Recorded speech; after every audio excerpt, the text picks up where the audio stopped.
যে অসমত যদি এইখন চৰকাৰৰ নাম ৰখি যায় অসমত সংখ্যালঘিষ্ঠ মানুহৰ পৰা বাল্য বিবাহ ৰোধ কৰাৰ কাৰণে থাকি যাব।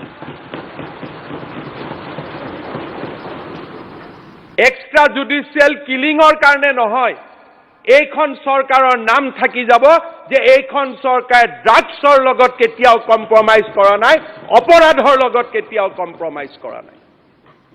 এইখন চৰকাৰে ৰাজনীতিৰ ওপৰত গৈ সাহসৰ পৰিচয় দিছে। ক'ত গৈছিল? 100 জন মানুহৰ মৃত্যুৰ কাৰণে আমি কান্দিছো, কিন্তু এই ড্ৰাগছ বেপাৰীবিলাকে হাজাৰ হাজাৰ যুৱকক কেনেকে জীৱন ধ্বংস কৰি দিছিল তাৰ কাৰণে আমি নাকান্দিম? কোনোবা গড়ৰ চোৰাং চিকাৰী পুলিচৰ গুলিত মৰিছে তাৰ কাৰণে আমি কান্দিছো, কিন্তু কথা ক'ব নোৱাৰা গড় কেইটাৰ কাৰণে আমি কান্দা নাই। ইতিহাসে ৰোমন্থন কৰিব এইখন চৰকাৰক কাজিৰঙাৰ ৰক্ষণাবেক্ষণৰ কাৰণে।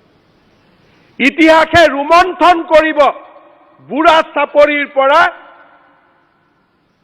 উচ্ছেদ কৰি কাজিৰঙাক শক্তি দিয়াৰ কাৰণে এইখন চৰকাৰক অসমৰ প্ৰজন্মই সোঁৱৰণ কৰিব।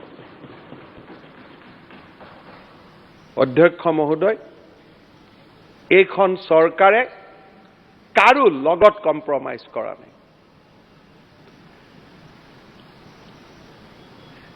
ইয়াতে উদাহৰণ দিয়া হৈছে যেন এই 4টা বছৰ 3টা বছৰ অসমৰ উন্নয়ন হোৱা নাই।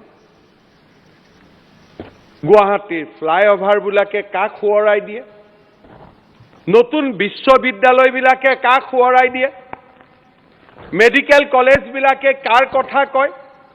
আৰু চুকে কোণে এটা অঞ্চল বাদ দিয়া হোৱা নাই য'ত উন্নয়নৰ এটা নতুন দিগন্ত আমি উন্মেষণ কৰিব বিচৰা নাই।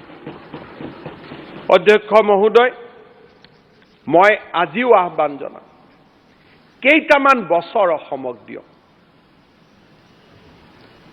আমাৰো নতুন প্ৰজন্মৰ সন্মুখত অযুত স্বপ্ন আছে। ৭৫ বছৰ আৰম্ভ হৈছিল অনুপ্ৰৱেশৰ সমস্যাৰে।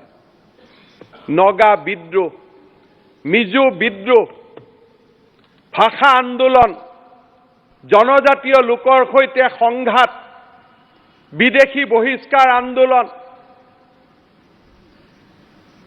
আলফাৰ আন্দোলন, এই মোৰ অসম মাতৃ আৰু কিমান কান্দিব? ৭৫ বছৰত এটা বছৰ যোৱা নাছিল যিটো বছৰত মোৰ অসম মাতৃৰ কোনোবা মাতৃৰ বুকু খুদা হোৱা নাছিল। যোৱা বছৰটোত এজন সন্ত্ৰাসবাদীও মৰা নাই, এজন পুলিচো মৰা নাই, এজন সেনাবাহিনীৰ জোৱানো মৰা নাই, কোনো শ্বহীদো হ'বলগীয়া হোৱা নাই, আৰু সেনাবাহিনীৰ গুলিত কোনোবা মোৰ পথভ্ৰষ্ট অসমৰ যুৱকেও মৃত্যুক সাৱটি ল'বলগীয়া হোৱা নাই।